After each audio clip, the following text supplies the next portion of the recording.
भनेपछि तपाईँहरूको तलब आइरहेछ होइन? आइरहेछ। तपाईँ कति वर्ष भयो त्यो काम गरेको? 10 वर्ष भएछ। 10 वर्ष। अनि कति रोकिया छ कि छैन अहिले तलब? छैन सर, नियमित छैन। कति 1-1.5 महिनाको होला, 2 महिनाको त हाम्रो नियमितै हो नि। यो तिहार र दसैँको आउनु बाँकी, दसैँभन्दा अगाडि। ए डाक्टर साहब, अब तपाईँ लाइभमै हुनुहुन्छ यति बेला होइन? जस्तो हिजो धेरै मिडियामा पनि समाचार छ्यापछ्याप्ती बने, विज्ञप्ति पनि आयो। यो खासमा चाहिँ के भएको थियो? तपाईँहरूले कसरी चाहिँ त्यो फोटोहरू आयो, कसरी चाहिँ तपाईँहरू त्यो व्यक्तिहरूसँग जोडिनु भएर दुर्गा प्रसाईको हस्पिटलबाट चाहिँ तलबहरू डाक्टर नर्सले तलब पाएनन् भन्ने कुरा आयो?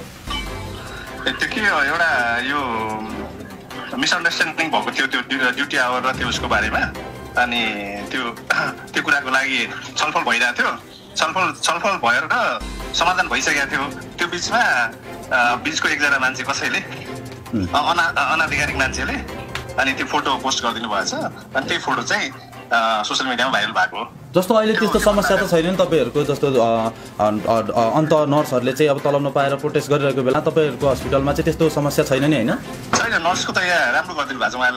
लास्ट इयर नै बढाइदिनु भएको छ सरले। अरूले अहिले बढाइरहेको छ, सरले चाहिँ लास्ट इयर नै बढाइदिनु भएको छ उहाँको। राम्रै बढाइछ, नर्सहरू राम्रो बढाइदिनु भएको छ। भनेपछि तपाईँहरूलाई चाहिँ दुर्गा प्रसाईको हस्पिटलमा काम गर्दाखेरि कुनै गुनासो छैन, केही पनि छैन नि त?